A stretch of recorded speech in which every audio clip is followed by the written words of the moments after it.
Assalamualaikum warahmatullahi wabarakatuh. Waalaikumsalam warahmatullahi wabarakatuh. Saya Rosa Juliet Nasution dari Johar Baru. Iya. Afwan, saya minta izin untuk bertanya. Mungkin pertanyaan saya agak mungkin maksudnya tidak umum mungkin, tapi karena ini memang saya sedang mengalami masalah ini, saya bersyukur benar kepada Allah dipertemukan dan bisa menanyakan langsung kepada Habibana. Masya Allah. Begini Habib, bagaimana di mata hukum syariah Islam? Apakah betul ada yang disebut dengan saya karena awam, bukan sebutan saya, tapi saya mendengar orang-orang bilang itu bisa dibilang sakit lah. Seorang manusia, seorang kita nih sering ditumpangi kemasukan jin. Apakah itu ada di dalam Islam?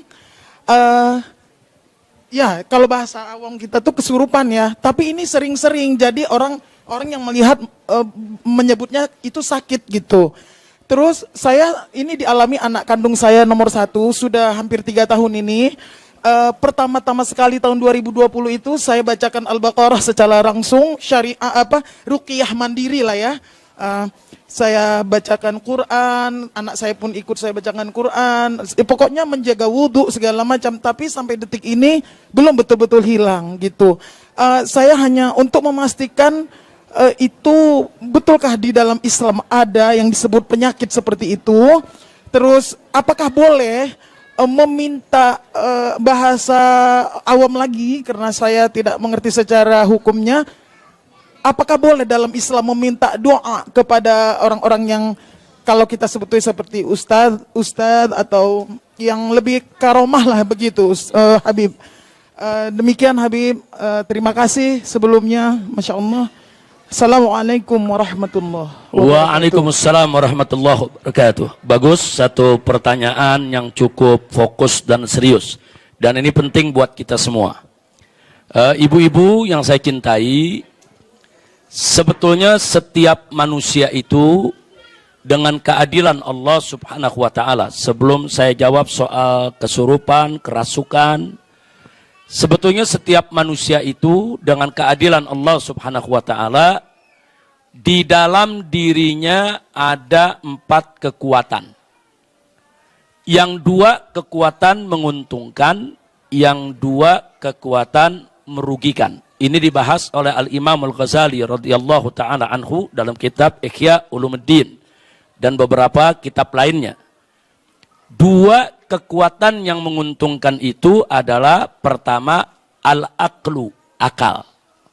Jadi Allah berikan kita akal itu kekuatan luar biasa yang sangat menguntungkan kita. Kalau kita bisa menggunakan akal kita secara baik, secara benar. Kemudian yang kedua, kekuatan yang bagus ada di diri setiap manusia, yaitu pendamping, malaikat pendamping yang kalau Imam Ghazali menyebut dengan istilah malaikat mulhim. Nah, siapa itu malaikat mulhim? Malaikat yang tugasnya memberikan bisikan-bisikan ilham, bisikan-bisikan kebaikan kepada kita. Jadi suka memberikan bisikan, ayo sedekah, ayo berbuat baik, ayo sholat malam, ayo. Nah itu juga kekuatan. Kenapa Allah kirim ini ke malaikat mulhim mendampingi kita untuk membantu akal kita. Nah, jadi sebelum berbuat sesuatu, makanya pikirin dulu. Beri kesempatan kepada akal berpikir. Nanti akal dibantu dengan bisikan-bisikan ilham dari malaikat yang ditugaskan Allah. Insya Allah kita tidak sembarangan berbuat. Nah itu 2 kekuatan yang positif. 2 kekuatan lagi kebalikannya, yang negatif. Yang pertama adalah kekuatan an-nafs, kekuatan hawa nafsu, syahwat. Nah, itu ada di dalam diri kita. Nah, syahwat ini, nafsu ini, hawa nafsu ini, itu sifat dasarnya adalah ammaratun bisu. Selalu menyuruh berbuat yang jelek. Nah, nafsu itu selalu, yang namanya nafsu, itu sifat dasarnya, kalau orang kita nih bilang tabiatnya, itu selalu mengajak berbuat buruk, berbuat yang tidak baik. Nah, nafsu ini dibantu oleh setan pendamping, qarin. Nah, biasanya disebut qarin. Itu namanya setan pendamping. setan pendamping ini yang menghembus-hembuskan, memberikan bisikan kejelekan untuk memberi semangat kepada hawa nafsu agar berbuat sesuai dengan keinginan syahwatnya. Nah, ini kalau kita ikuti, rusak kita punya kehidupan. Nah, jadi sekali lagi, Allah ini maha adil. Untuk menghadapi hawa nafsu, Allah berikan kita akal. Untuk menghadapi setan korin tadi, pendamping, Allah berikan malaikat mulhim. Nah, 4 kekuatan ini, dua-dua, ini akan bertempur seumur hidup dalam diri kita. Bukan bertempurnya cuma di bulan ini, bulan itu. Setiap saat, setiap hari, 4 kekuatan ini bertempur dalam diri kita. Kalau akal dan malaikat yang menang, kita jadi orang baik. Kalau nafsu dan setan yang menang, kita akan jadi orang yang tidak baik. Na'udzubillah min dzalik. Nah, sekarang pertanyaannya bagaimana caranya supaya akal dan malaikat menang? Sebab ini kekuatannya sama-sama kuat. Nafsu itu kalau udah bertempur, dia nggak pernah mundur. Kalau udah maunya. Dia alot. Begitu juga setan. Setan nggak pernah, kalau ngegoda manusia udah nggak ada tidurnya. 24 jam kita digoda terus. Jadi yang kita lawan ini bukan sembarang kekuatan. Jadi kekuatan yang begitu dahsyat. Jadi kalau cuma ngandelin akal sama kekuatan malaikat saja, dia khawatirkan kita nggak bisa menang. Ini pertarungan. Nah, bagaimana supaya akal kita bisa memenangkan pertempuran? Nah, maka untuk memenangkan pertempuran diantaranya, 1, kita bekali kita punya akal dengan amal soleh. Dengan amal soleh. Kalau kita melakukan amal soleh, kita sholat, kita puasa, kita zakat, kita melakukan amal soleh, itu merupakan amunisi, gizi, supaya akal kita semakin kuat. Yang kedua, kita bekali akal kita dengan ilmu. Akal tanpa ilmu nanti bisa berpikir liar.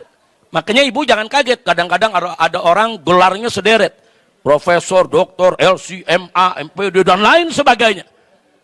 Tapi bodohnya nggak kira-kira.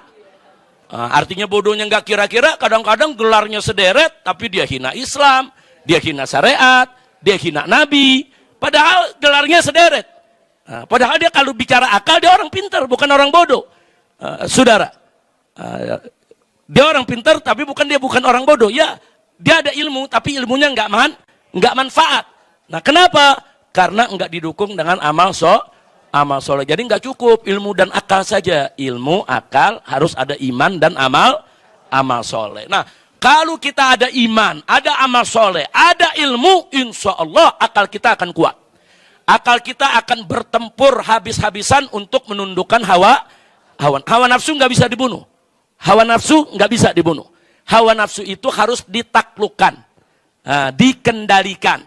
Nah, kalau hawa nafsu itu sudah takluk, itu disebut an-nafsul mutmainnah, nafsu yang tenang. Nah, kalau nafsu belum ditundukkan namanya ammaratum bisu. An-nafsu ammaratum bisu. Tapi kalau dia sudah takluk namanya an-nafsul mutmainnah.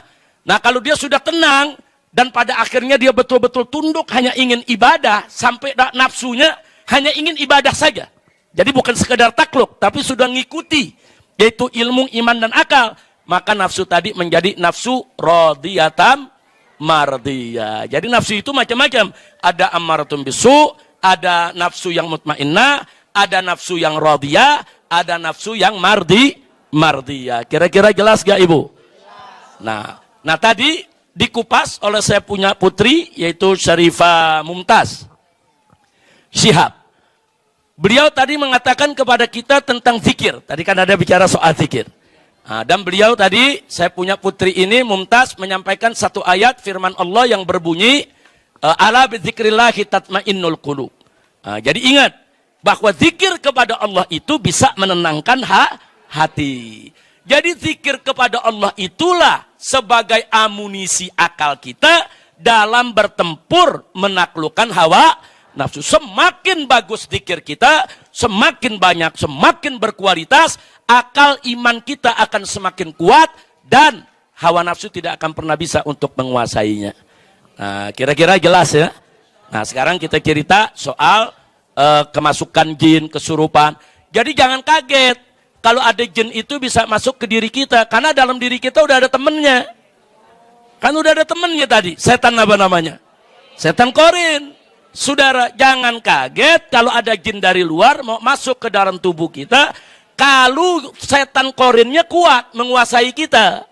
Kalau setan korinnya menguasai kita, dia tinggal buka pintu. Jin yang mana juga masuk dalam diri kita ya ikhwan. Na'udzubillah min dzalik. Maka itu jangan buat setan korin ini punya pintu untuk mengundang jin lain menguasai diri kita.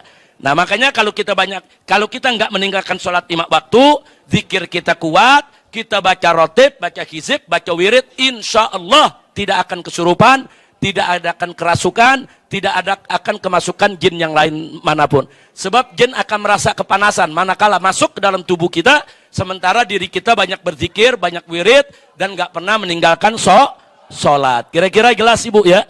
Dan ibu tadi sudah betul. Kalau ada keluarga kita yang kelihatannya berbeda, seperti dianggap kemasukan jin atau kesurupan, sudah betul. Ruqyah, yaitu dengan membacakan ayat-ayat suci Al-Quran. Ada ayat-ayatnya, ada bagian dari surat Al-Baqarah, ada bagian dari surat Al-Jin, ada bagian dari surat-surat lain. Dibacakan. Itu cara ibu sudah betul. Hanya saja kalau ibu merasa meruqyah anak ibu tidak berhasil, cari orang yang pandai ruqyah yang bisa berhasil.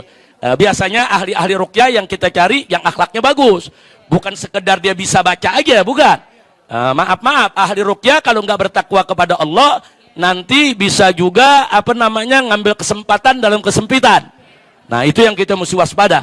Cari ustadz atau ustazah yang baik, yang akhlaknya bagus, yang memang dia tahu cara meruqyah. Kita utus anak kita untuk diruqyah oleh yang bersangkutan. Boleh.